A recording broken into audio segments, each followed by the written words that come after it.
you're a youth pastor, man. And it is your job as the leader of like a fellowship of 200 plus kids to get over yourself. And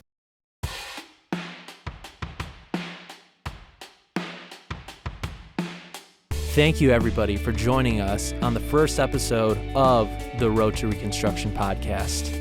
Today, we sit down with my good friend, Josh Young, and we get to hear about how he walked away from the church and his beliefs on God to this day.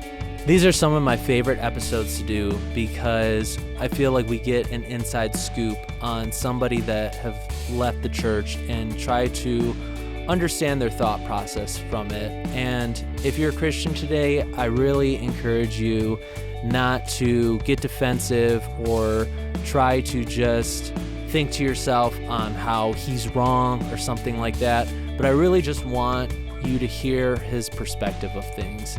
And one of the most important things I think we could do as Christians as well is when we hear how other Christians have been hurt in the church, we get to now look at ourselves and say, hey, what could I do better? How can I love people better? How could I bring them closer to Christ? Even though we have good intentions, sometimes when we try to love people, it doesn't always come across well. The way things are perceived means everything, no matter what your intentions are. I always think of the phrase, you're too heavenly minded to be any worldly good. And throughout this podcast, Josh and I talk about his experience with a youth leader growing up, other people he went to church with, and his family life. Also, before we begin, I just want to say that this podcast is sponsored by the podcast Monkeys with a Microphone. Now, they do not pay me at all, so I am going to advertise them until they do pay me. Honestly, though, they are amazing guys, some of my closest friends, and they are so entertaining to listen to. So go check out the podcast, Monkeys with a Microphone. Don't forget to go check out the first podcast where I kind of explain the motivation and the heart behind these podcasts so you can get a better understanding behind it all.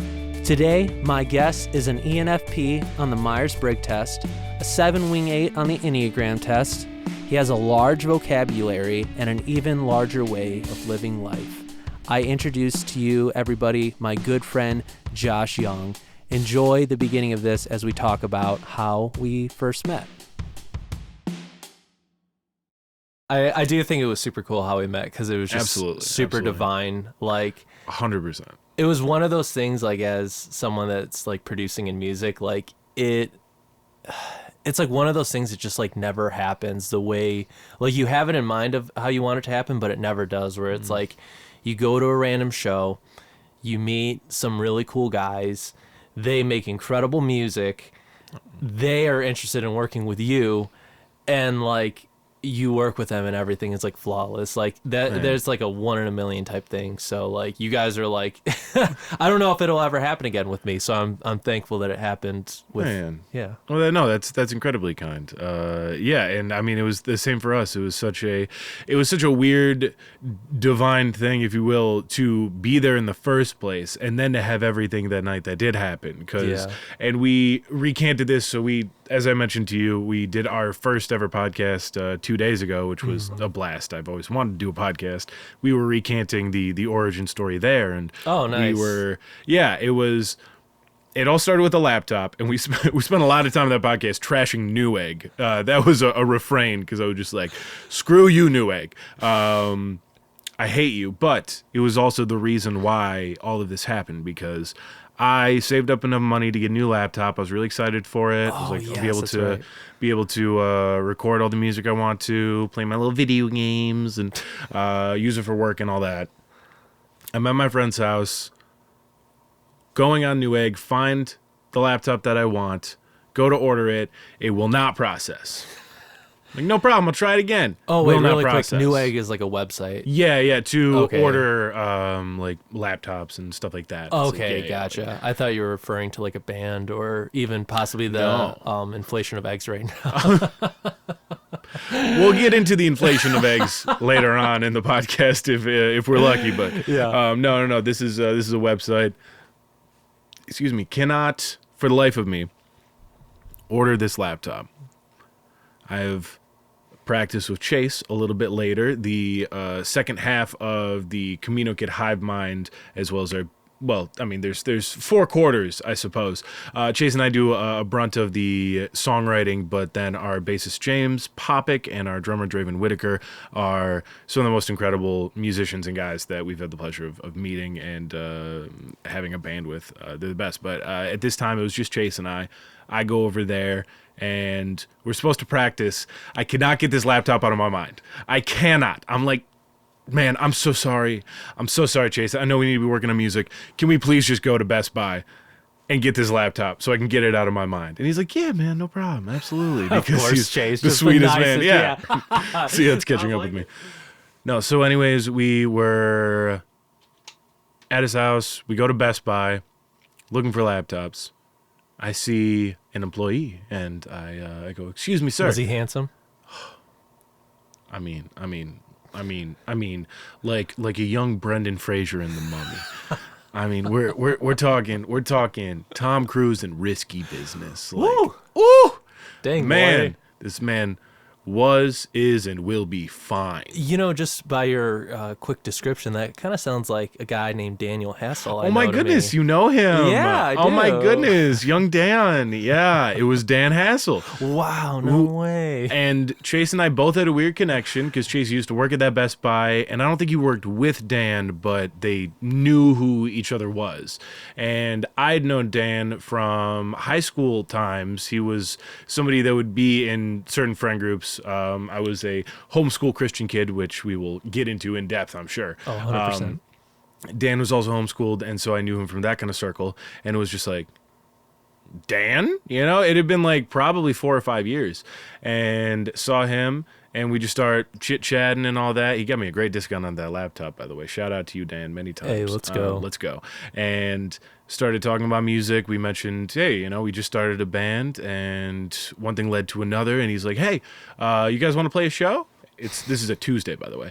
And we're like, yeah, absolutely. You know, thinking we don't have anything other than just us, 2 guitars. Yeah, absolutely. We don't even have a band name. Not even a band name. Great point. I'm glad you brought that up. And sure enough, we're like, okay, so when's this show? It's a Tuesday. And he goes, Saturday. And I'm like, yeah, no problem. Absolutely. We'll show up. Yeah, we just kind of got up there. I was playing bass and singing. Chase was playing guitar and singing. And we had nothing else. And I remember asking the audience, we don't have a drummer right now, so you can just pretend like there's drums. That'd be really great. Dude, yes, And, I 100% remember that. Yeah, we opened it up and felt weirdly good about our set for being, you know, so lacking in instruments. And I mean, from there, you guys played. You were in a band at the time, Cherry Blossom Club, and you guys played after us, killed it, and we ended up chit-chatting after that. I mean, I feel like I want to segue over to you. Like then, you know, from your perspective, we cut over. Yeah, well, you know, it's so, like, my perspective of it is, like, I just remember getting off stage and, like, again, it was one of those things of, like, oh, gosh, I want them to, like, I want to talk to these guys so bad, but I don't want to, like, freak them out in any ways. And you guys literally came up to me right after we got done, and you were like, dude, phenomenal job. Oh, my gosh, that was the best thing I've ever seen. And I was like, oh, thank you. And, like, I just remember we, like, kind of talked after, and I, like, was like, you know what, I'm just going to, like, bring up recording. And I was like, hey man, I have like a studio, if you guys ever want to come hang out sometime, that'd be cool. And you're like, yeah, that'd be really cool. And yeah, you asked us when recording, we were like, oh my goodness, yeah, absolutely. And it really worked out, shall we say. It really worked out. Absolutely.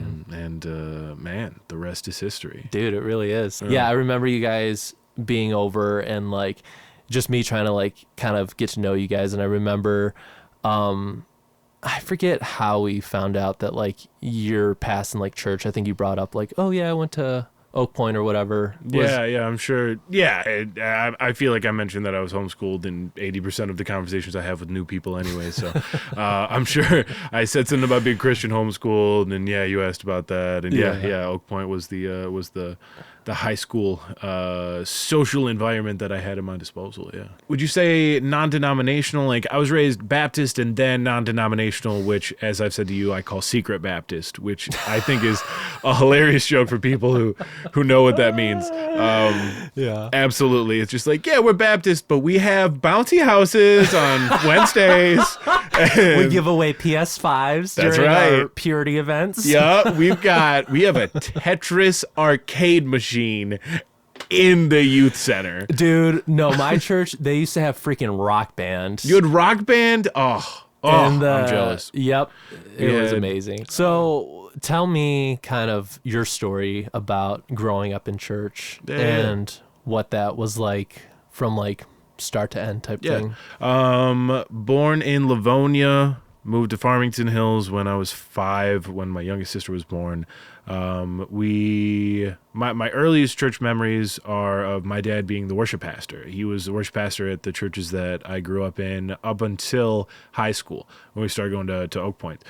Before then, I was always, I don't know, heavily involved. Like, I was always, as you are probably not surprised, a bit of an extrovert and, Yes. an entertainer of sorts. And so I was always jumping around, wanting to be a part of stuff. I always wanted to be up there playing the music, or anytime they did, those little sketches that they do with the kids and stuff like that, I would always want to be a part of that. And yeah, we, over the years kind of moved to different churches depending on this or that. And I was always like a pretty strong believer. And I think that the incubated lifestyle of a homeschool Christian kid will support well, it's easy to not hear anything else, right? And my journey takes its twists and turns a little bit later on. Like, I want to say that kind of stuff starts in middle school and definitely high school. And high school is where a lot of stuff changed for me. But I credit to this day just YouTube and like the internet for being the reason why I feel like I share the opinions that I do today, because it was the first time that somebody like me could really hear these opposing kind of thoughts and opinions like that. Like, I wasn't going to get that at school because that was home, and I wasn't going to get them at church because that was church. And outside of like the Little League baseball that I played growing up, that was kind of my world. And I think slowly but surely questions would be poked. I think about this a lot, the idea that there was this anger that I would feel when I would go on a YouTube channel and I'd be reading about like evolution, which I didn't believe in at the time, right? And I would feel this need to debate, like the 12-year-old Josh knew anything about the world and science. You want to feel smart, you want to do your thing. And so you're like, well, I was citing these like science books that you were given that are written by Christian authors and all that. And I remember how, this weird anger that you're instilled with, and I'm curious as to your thoughts on that when you're younger and you're trying to fight for things that you realize later on you don't actually have a foundational understanding of. You've just heard these talking points so much that you believe that to be the case. And when somebody challenges why you believe that, there's this indignancy, there's this, there's something that twists inside you that's like, well, I guess technically I don't actually know, and I didn't do the work myself. But I don't want to admit that because I'm so deep into believing this that it just kind of it creates this unrest. And I remember feeling that a lot when I would first debate people about why dinosaurs were left off the ark and that's why they don't exist anymore, which was definitely in a genuine science book that I had.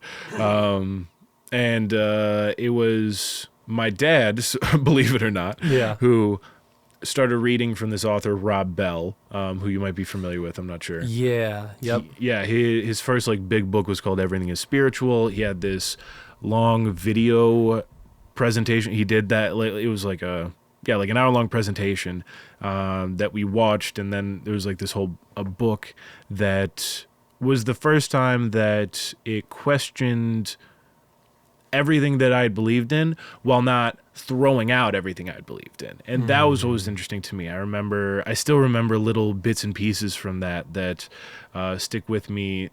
He talked about faith in the faith that I was brought up with, that characterized as a brick wall. And when you start to take bricks out, the structure loses its integrity and just kind of falls apart. And every little bit is just as important as the other bit, and they all work together to be one thing. And you take any single one of those out, and the structure of all of it just starts to kind of chip away. And so there's this need to make sure that you have your bricks in as tightly, compactly, and concisely as possible. I feel like I'm not doing the best way of describing it, but hopefully it'll make more sense when I bring up the second idea, which is the idea of faith being like a trampoline. And the springs of a trampoline, you can lose one and it still has a lot of... It still bounces, you lose one, and those can be replaced and interchanged, and kind of one by one, they can be swapped out. When I think about it now, it's kind of a weird analogy, and maybe it was better in the book. But I was really interested in the idea of maybe I can have my faith and I can hold different opinions than everybody in my church, because I think that is a huge thing with non-denominational mega churches and that kind of stuff, is like, all of the answers are there. You just have to go to the services, and you got to go to their extracurricular classes and all that. But you'll find all the answers. We've already figured out all the answers. You just got to learn them. Yeah. And so that idea of maybe these people don't have the answer to something was revolutionary for me. That whole idea was not something that I think we are raised to believe. And I know that from the, small groups, anybody that didn't go to church, like for youth group, you play games, you play dodgeball or something, and then everybody comes in, you do the worship, pastor gives his sermon, and then you do another couple songs, and then you're out, and then you do small groups. So you get together they try to pair you up with your friends, and I was lucky enough to have friends as a homeschool kid, shout out, one of which was James Popick, nice. Bassist of Camino Kid. And I remember when I started to read these books, there's a couple more. There's this philosopher, Peter Rollins, who I really liked, and general books just questioning these kind of structures. Whenever I would bring anything up, like maybe big things like maybe heaven and hell aren't what we have been billed to understand them as, maybe because there are etymological bases for understanding the word eternity. When he says eternal life, the original Hebrew word, I believe that's Hebrew, it could be Greek, I'm pretty sure it's Hebrew, actually commonly translates into this idea of not time forever, but eternal life as a vitality to life, talking about a sort of I guess self-regenerating energy almost, that kind of idea of just a purity and blissfulness, you could call it, enlightenment, you could call it, Shangri-La, I don't know. I guess it's more of a physical place, but anyways, little questions like that. And whenever you bring those up in that kind of environment, you are going to get verbally slapped in the face. You're going to get slowly ostracized, and that was my experience. I mean, we've also talked about my issues with the youth pastor at the church I was raised with. In high school. I found him to be somebody that I don't mind putting on blast, Jack.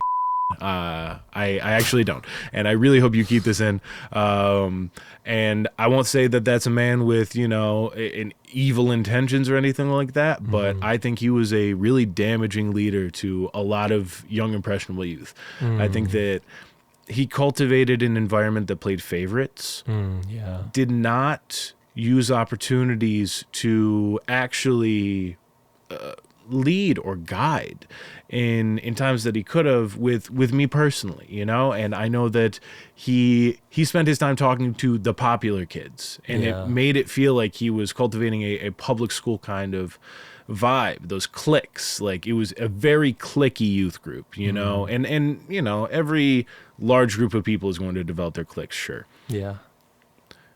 But he would spend special time with the kids that were the football players at Novi and stuff like that. And I, who was on the worship team there for, my entire tenure, like a few months after I got there, I started playing bass in the for the middle school group, and then ended up doing high school and middle school. I was usually playing bass 2, and if I was on the weekend, 4 times a week for probably 4 years. And the youth pastor for that program got lunch with me exactly one time when I was wrapping up my senior year of high school, and his point of having that lunch was challenging why I was leaving. Yeah. You see what I'm saying? Course, yeah. You see what I'm saying? Like, oh man. And I felt really like pressured in that time. And I remember a time where all of a sudden I was just off of the schedule for playing bass, and I didn't understand it. And years later, when we had that lunch, he went, "Oh, you know why I took you off that one time?" I was like, no. And he's like, "Well, because you were saying something about how you would, if this guy doesn't want to play, you would just play every single week, and that was glorifying yourself and not glorifying God." And he just took me off. And so this man had the opportunity to pull me aside, have a conversation with me, anything that I was doing, even if it wasn't, because I'm a high school kid. Sure, I was a bit of a dumbass, like I was a little troublemaker. I was annoying, I'm sure, but that man, Jack, again, did nothing in order to develop me as a human being. All credit to the worship leader, Tim Kaiser, who shout out to Tim. Shout out to Tim Tim's Kaiser. watching this. I hope he does. I really hope you're watching this, Tim. Yeah. I didn't even think about that. Please watch this. Tim is amazing. Tim is incredible. Yeah, I don't know who your youth pastor was, but I know Jack. who. But I do know who Tim Kaiser is, an incredible dude. Could not have more great things to say about that man. He was a true mentor to me in high school, and helped me. And Tim, that I was annoying sometimes, and I appreciate that. There's times where he had to check me and just help me, but you were always there to listen and to share your experiences. And that's a dude that's had some experiences and has a real humility and grace, and is just hilarious. That's where that I go by Jersh sometimes. Jersh. I don't know if you knew that's because of Tim Kaiser. Yeah. Okay, you do? Okay, yeah. When I saw him a couple months back, I brought that up. He's like, "Oh, yeah, of course it's Josh Young. Jersh." And I was like, yeah, nice. that's he's the inception of Jersh. Yeah. And I called him Term. Yeah. It was the whole Ermagerd kind of thing. Classic. Really quick, what I want to point out is, like, first of all, man, that I remember you telling me that story before, and like my heart just broke of like, dang, bro, like why did this youth pastor just have to suck? Like, Wish I could tell you. And like I just, I'm so sorry that you had to go through that. And I appreciate that, man. Yeah. It's so, I can't like explain how vital it is for like a youth pastor job. And like, I know there's probably a lot of people that think like, oh, it's just another job, God called me or whatever. And like, I'm doing this now, making money and, whatever it is. But like, dude, shout out to my youth pastor growing up. His name is Josh Eisenhart. That man literally like shaped like the man who I was today. And I only had him from like 7th grade to 9th grade or something like that. And like the impact that man has made on my faith is like enormous, dude. Like I can't tell you how much he's done for my life and for my walk in Christ. But again, that's like, it shows how vital it truly is in those moments. And when there's somebody that's not truly walking the walk, like your youth pastor, it sounds like wasn't, like, it's my just humble a huge opinion and experience. Yes. Yeah. It's just a huge bummer. Cause even like, even the first things that you said of like, he played favoritism. Like it even says in the Bible not to play favoritism. And like when you said he took you off the schedule because like, and whatever, it's maybe it wasn't like, maybe your heart wasn't in the best place, but his approach to it is the thing that matters, because it's like, dude, first of all, you're talking to this kid like he's like an enemy, Young and high he school knows kid. he's fully accountable for everything that he's doing. Like you're talking to him like just in a very negative and like toxic way, and like not out of love at all. He's almost like shaming you and like being like, oh, this is your consequence now. You don't get to do what you like because you believe this. And it's like, oh yeah, dude, that's gonna do a lot. That's Like, gonna do a lot. yeah, great job there, you know. So that is super sad. Yeah, and that's really the thing. I appreciate all of that. Thank you. Yeah, Yeah. and it's it's all good. You know, it's something I can absolutely laugh about now. And believe you me, I've had much more traumatic experiences since then, so we're fine. For sure, yeah. No, but that's one of those things where, and I like. Let's give him all the benefit of the doubt in the world. Let's say that I was a huge pain in high school. Let's say I was like a 100%. demon Yeah. boy. I was always annoying. Just me. You're a youth pastor, man. You know, like, yeah. and I know I wasn't that bad. I'm sure, you know, he was, you know, we just rubbed off on each other wrong, and he didn't like me. There's people that you just meet them and you meet them in the wrong way and you don't like them. Sure, Yeah.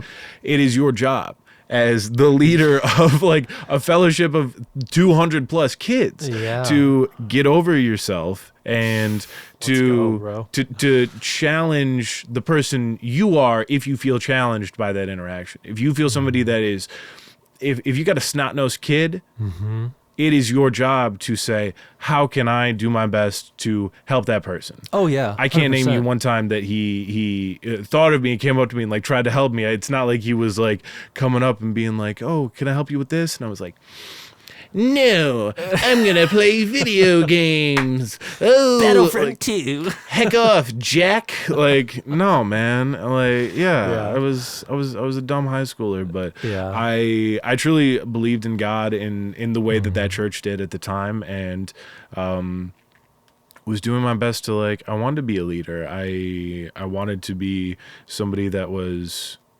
but somebody that's appreciated, you know. Yeah. And I mean, I'm a musician now. There's obviously there's an egotist inside me. There's something that wants to be seen, wants to be noticed, and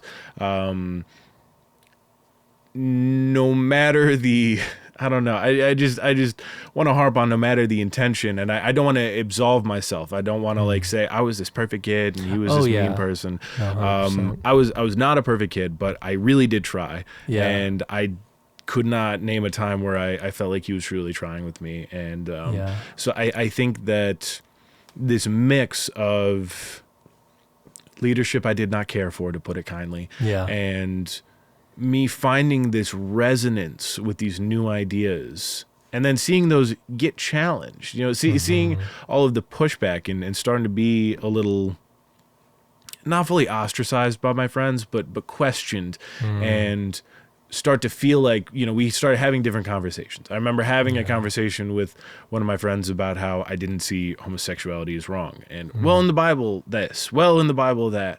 And that phrase, the well in the Bible, is one of the worst sort of arguments I think you can have for something, because, well, in the Bible, it says Jesus wept. Well, if we just took that, this might be a bit of a shoddy analogy, but hear me out. Like, Jesus wept, you can say, without any other context, if you take every other word before and after it out, and you see Jesus wept, then I can say, well, Jesus wept because he was happy. Well, Jesus wept because he was sad. Well, Jesus wept because he had allergies. Like, and you take that onto like a macro scale with these things, and obviously that line is about something specific, but you take any of those ideas on a macro scale and realize that so many things could be interpreted in different ways. The story of Adam and Eve could be interpreted as a poem about creation, not a literal, this is what happened, this dude was named Adam. Yeah. And you realize that when you go back to it, there are arguments for these opposing opinions. There are questions, and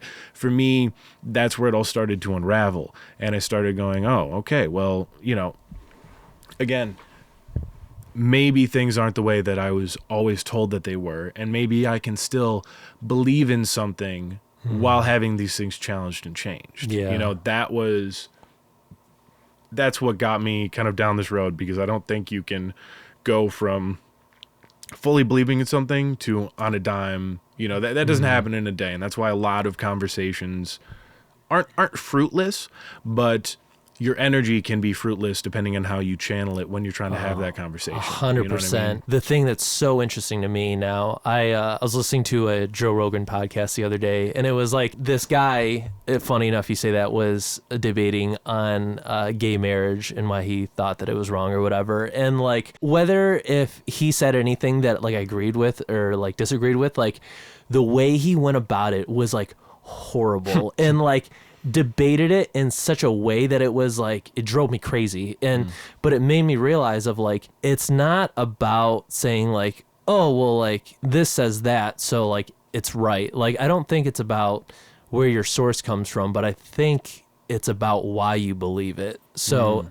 would you say that it's so much different? Because I know we've had these conversations before where you would even ask me like, hey, why, like, I don't get it. The Bible says this and that doesn't make sense. Why would you believe it? And I literally just say, this doesn't even really make sense to me either. And like, there's times where I don't even want to follow it or like believe it, but this is why I do believe it. And coming from that standpoint, I think the Spirit at times like leads me in humility in those times to say like, this isn't a game of like who's right and who's wrong. It's just saying like, well, this is what I believe. And like maybe in that moment, something will connect with you as well and start to shape your view a little bit. And you'll say, oh, you know what, that's interesting. And because like, I don't think anybody's going to take well to like this whole like, aha, gotcha type thing, or like, I have to be right on this. I have to have the last word. No, I think that's fantastic. I agree, because you can build walls or you can build bridges with your words.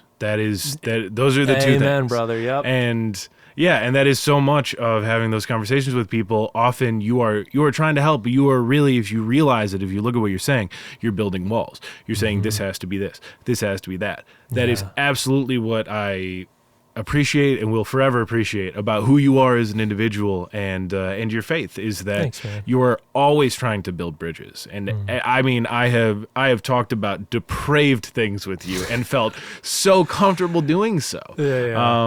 That's what I feel with you, and you absolutely have shaped the way I've seen things through our conversations. I don't know how much like I've shared that, but hearing your perspective and the way that you are just trying to reach people with positivity is something that I'm certainly trying to do. And, you know, again, nobody's perfect, but I can only hope that, and I'd like to think that the way I currently see my faith now is being as full of bridges as possible, you know, and I think that's kind of the thing that I have become most focused on with how I see things. And, you know, what ways open up the most bridges. And every time that something I could think directly might build a wall, I tend to think that that's not the right answer. And I think that's actually a pretty big part of the way I have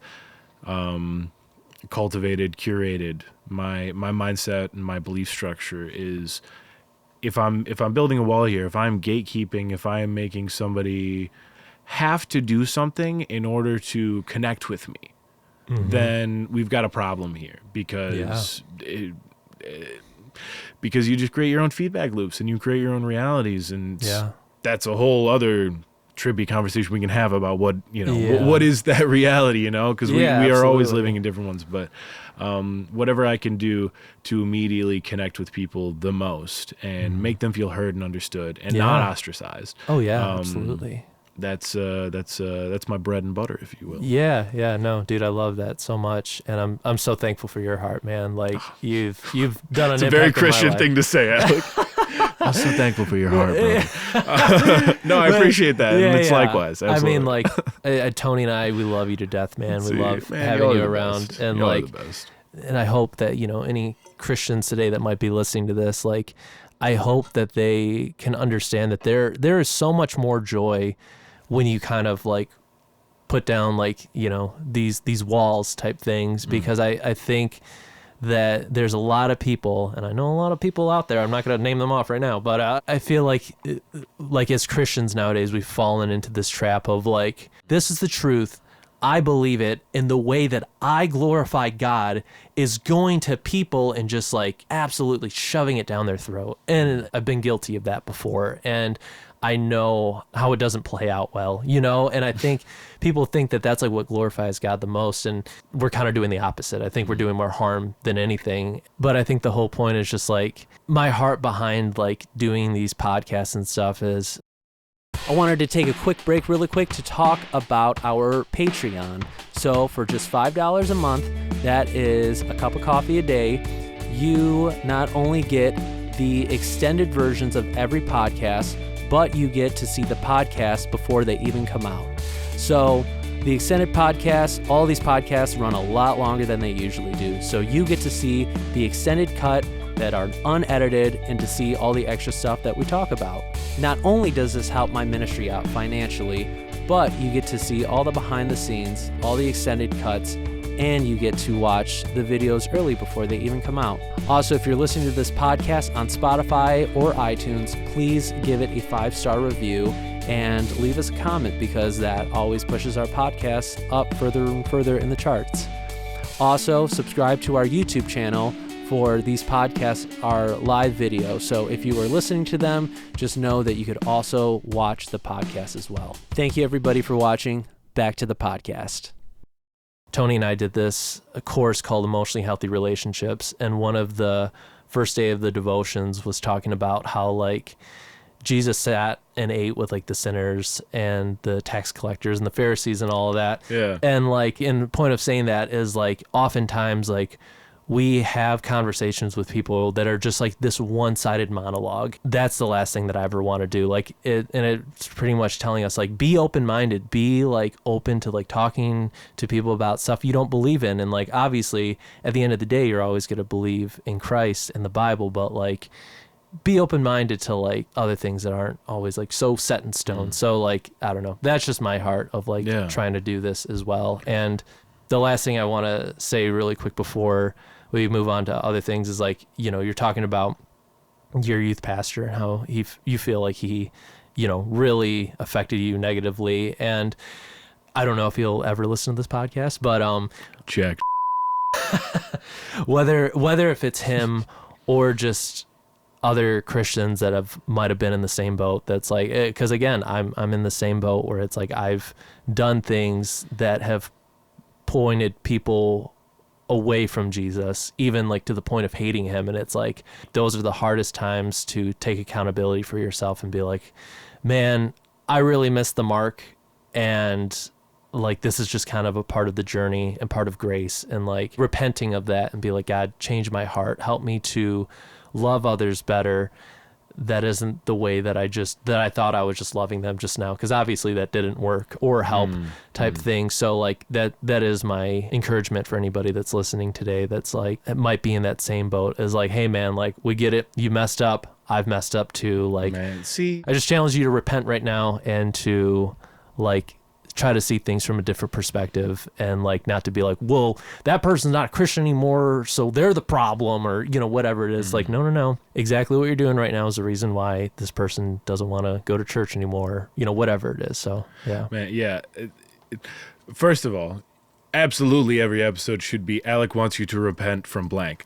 I love that. I love no. It might or might be the topic of some of these, but yeah. No. But two things from there. One, you just perfectly encapsulated and highlighted what I think is so great about you and your faith. The way that you, like, in that moment, it is so easy, and I've certainly fallen into that idea of like, this person screwed me over, done with them, screw them. Yeah. And it takes so much, I think, grace and love for you to immediately just go, well, with this person, let's hope that they can change. Because there's a part of me that wants to remain indignant. There's this part of me when you say that, it's like, no, I just want to hate this guy. Like, truthfully, like I didn't have these good interactions, and I spent all this time thinking, oh, he's not going to change. Just, okay, this bad guy. But that is part of the love that I know Jesus talks about, is that idea of having that much grace in that moment to just be like,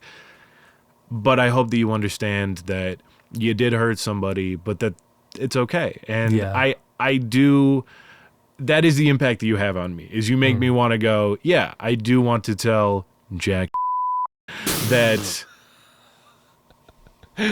you know, if that's what's in your heart, if you want to come to terms with the fact that that was my experience, you know, that's all I want to say. I don't want to say this is true, that is true, blah, blah, blah.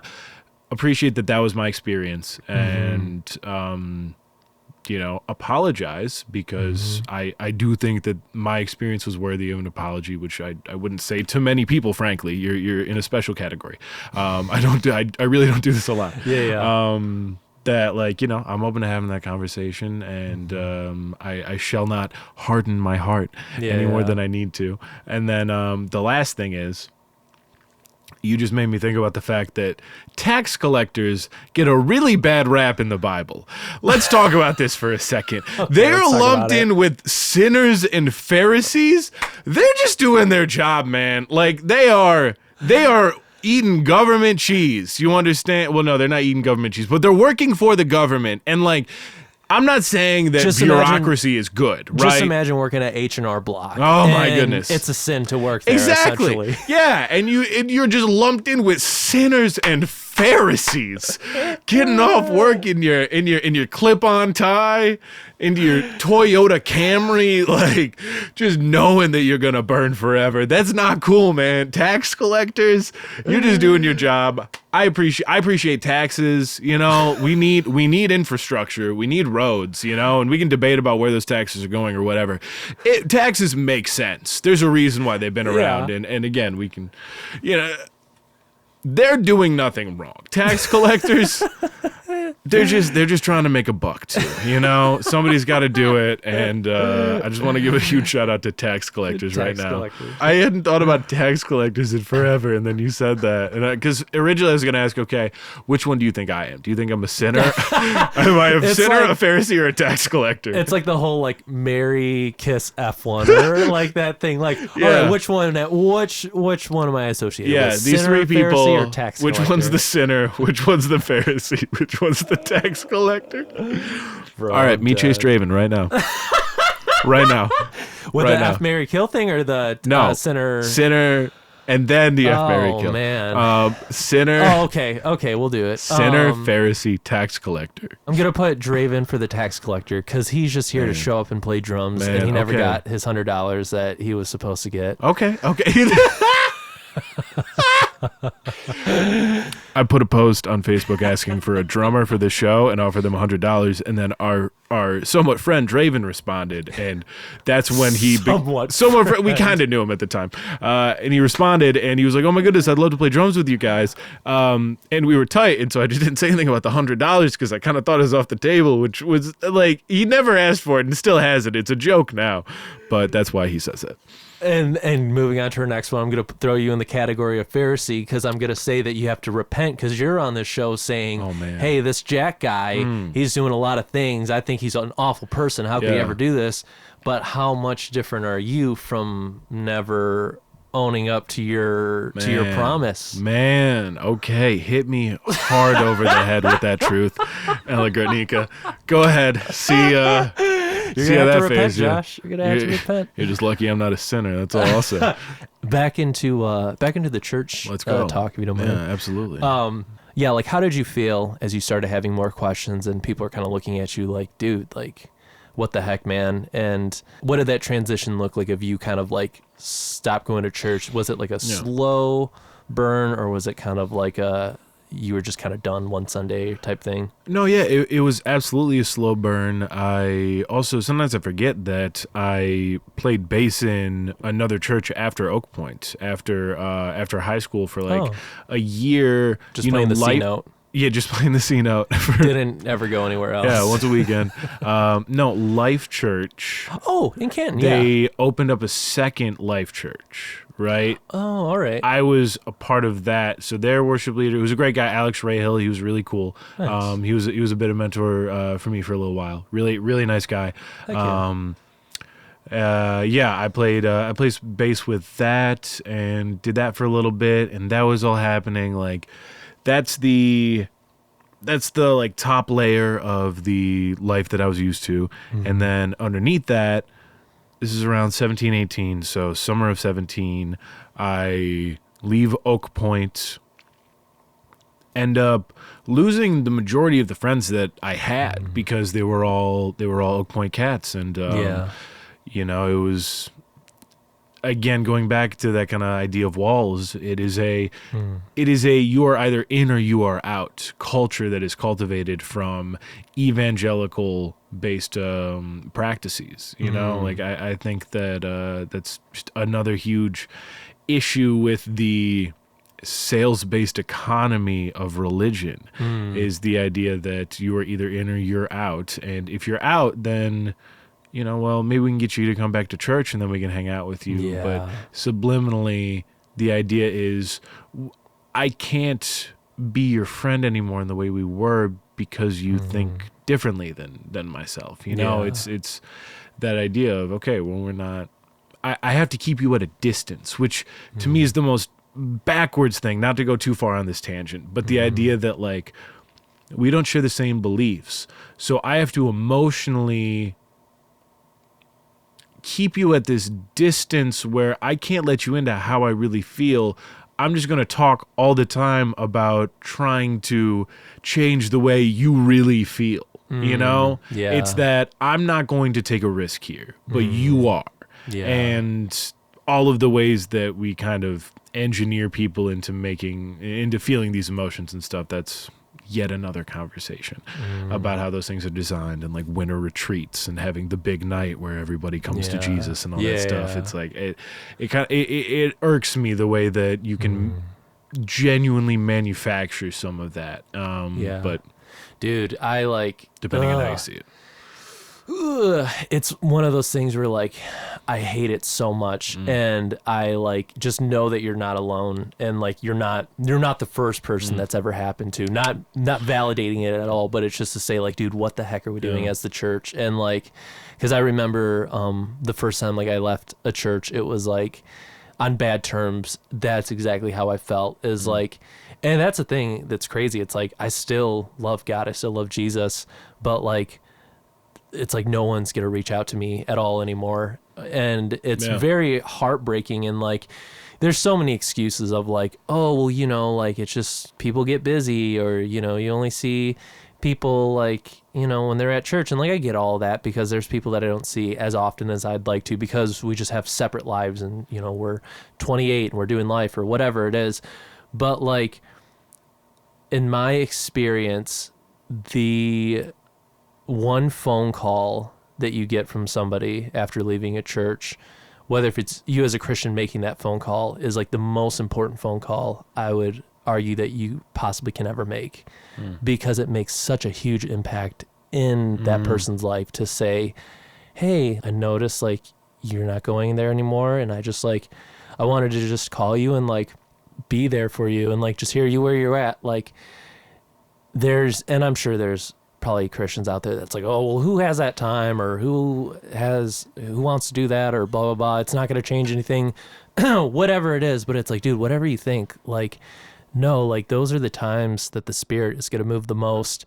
And, like, that, like, nobody will feel more loved in that moment than feeling validated and being like, oh, wow, like, this person truly cares about me, or I'm more than just like another number or whatever it is. And, like, the mega church really does, they have, like, that business mentality where it's not a ministry, it's a business. And it's like, oh, sweet, you're coming, like, awesome, you're in. And just like, oh my gosh, dude, I hate it. Just like how you said, like, it broke my heart when you said that, like, well, if you want to come back, then we can hang out with you then. But if you're not, it's like, no thanks. Yeah, the whole idea of the danger of the phrase, we are in this world, not of it.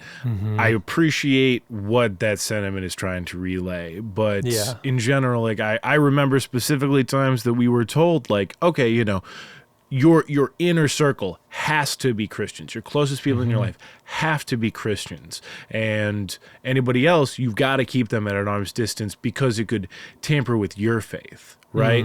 And I think that is such a backwards way to see people. The idea that I want to appreciate the sentiment behind keeping a tight group of people that share your beliefs, and then, respectfully understand that people that don't could like taint you.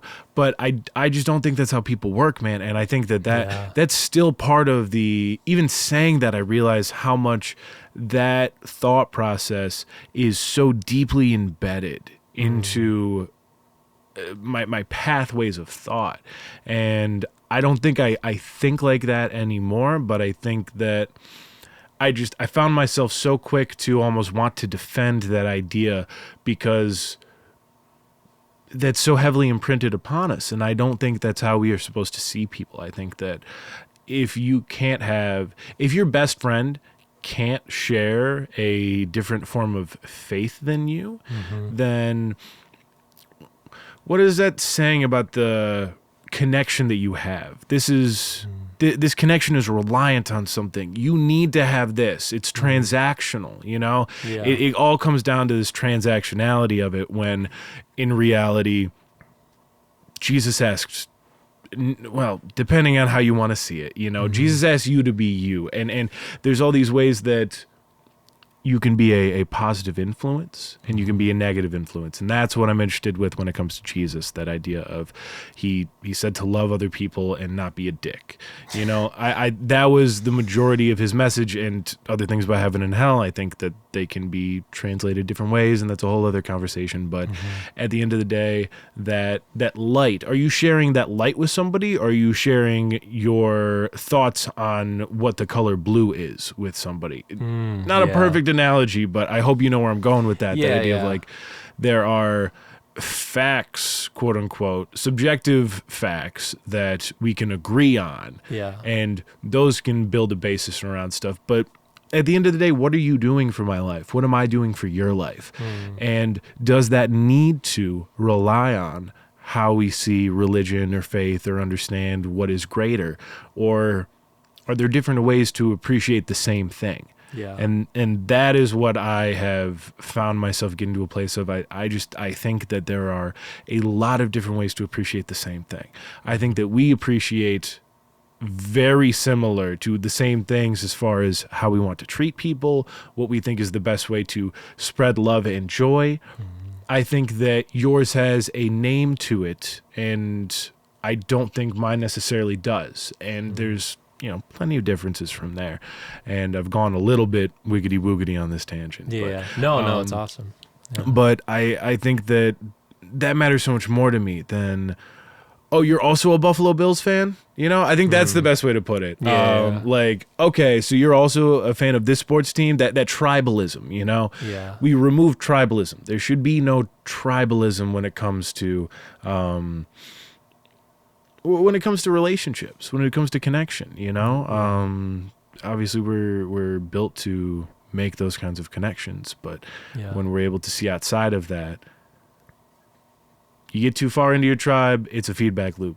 And anything that comes outside, that it comes in there from the outside that you don't understand, is going to frighten you. It's going to make you want to push back. That's why whitewashed suburban kids are going to, they're like, I remember when I started living in Detroit, how freaked out my mom was, and that kind of thing. Not putting my mom on blast. Joyce Young is a saint. God bless her. But she's a product of her environment, and her parents were the same way. And it's that kind of mentality of, I am scared of what I don't know, and so I'm going to crawl back into my castle, into my home of what I do know, and anything outside that, in worst case, it's less than that. And best case, it's different, and I don't want a part of it. But going back to what you were saying about the whole, like, oh, I can't have anybody that's not a Christian like be my friend anymore. Like, I get where people see, like, Paul says in the Bible about like how light does not mix with darkness, good does not mix with evil, that type of thing. So, and that verse is pretty much saying, like, don't get too involved with like unbelievers or whatever it is. And even though I think that there's a lot of truth to it, I think the approach has just went horribly wrong, where it's just like cutting you off right away type thing. And it's like, I do believe that there is a significance to having to being intentional about your main group of people in your life, because that's technically who's like feeding you, like, protect your heart at all costs, for it's a spring of life. Like, I mean, like, what people do around you is going to affect you overall. And like, I've had friends before where I kind of stopped trying to be as close with them, not because they weren't Christians, but because like we just had like just different motives in life. Like, I'm trying to make it into music and be a producer and have like goals and motivation, and they were just kind of like, get to still stay at home and play video games. And it's just like, well, I guess like, this is where we kind of like won't see each other that often anymore, just because like our lives are different, but yeah. I think there are a lot of people that take that as like, in kind of what you said of like, oh yeah, we just can never be friends anymore because you believe something completely different that I believe. And the biggest thing to that, and the hill that I'm gonna die on, is like, how many people are in your life that like disagree with you on things? Because like, it's so easy to love somebody that has everything in common with you, that has all the same beliefs, that has like everything. Like, those are easy people to love. If I met you for the first time and you said, hey, I love Switchfoot and Reliant K, and I said, hey, no, or if you said, I love Family Force 5, and I was like, hey, no way, me too. Yeah. It's going to be easy to love you. But if I say, hey, I'm super, for example, like, hey, I'm super liberal, and you're like, oh, I'm super conservative, and like being like, oh, I don't, want anything to do with you. But like, if I said like, oh, that's awesome, like, we have completely different beliefs, I still want to love you, I would argue that love is even greater than the one before, because you're not fully agreeing with somebody on that. It's like, you get what I'm saying? No, absolutely. And that is where I feel like we are. I think we're saying really similar things as well. That I'm trying to think of a way to put it concisely, but like, I appreciate, going back just a little bit, what you said as far as like protecting your heart, right? Mm-hmm. I think that the conversation is then about, how do you protect your heart, and what does that really mean, and what's the line there? And I think that what we are both saying is the idea of protecting your heart in, either you are religious and so you're in, or you're not so you're out. That is the problematic kind of idea. And I don't think that absolutely. I don't think that it has to be, you don't have to have religion as a part of that. You can protect your heart around people that don't share the same kind of religion that you do.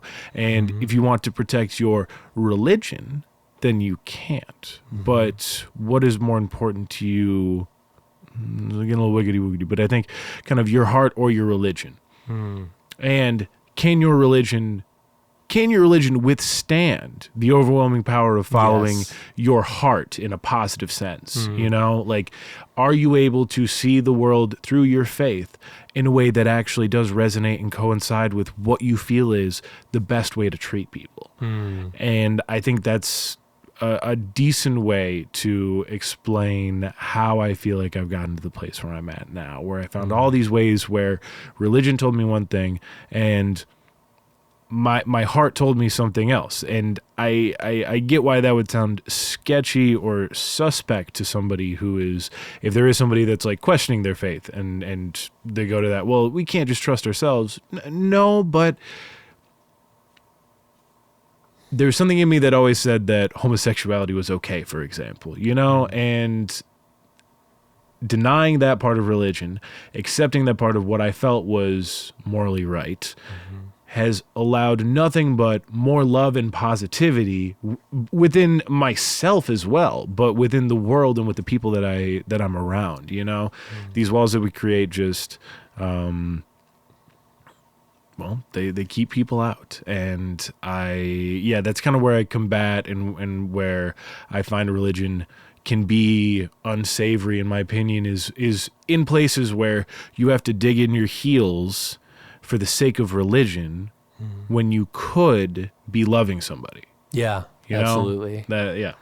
Yeah, it's like, I feel like Christians have the wrong priorities at times, where it's like, We feel like we have to defend the faith, and we have to focus on that more than what the whole point is, which is to love others like Christ. Like, I think we do that so much, and it's like the gospel's going to defend itself. Like, you don't have to defend it. Like, you don't have to defend your view. Again, just explain why you believe it. And like, most of the time, if you talk to somebody like they're just a person, like, it's going to be so much, like, they're going to understand you so much more. Like, if we sat down on two things that we completely disagree on, and I said, oh, well, the reason I believe this is because this was my experience with it. Same with your experience with your youth pastor. It's like, you're probably going to be like, oh, I could understand that, like, that you had a bad experience, and this is what caused you to believe that. Yeah. Yeah. No, 100%. So this concludes the end of the podcast for today. So I actually split this podcast up into two parts because I usually just do an hour-long podcast, but everything Josh was saying was so dang good that I decided to split it up into two parts. So you just listened to part one, and part two will be out in the next few weeks. I'm excited for you to listen to the rest of it. And again, thank you so much for watching The Road to Reconstruction. Have a great day.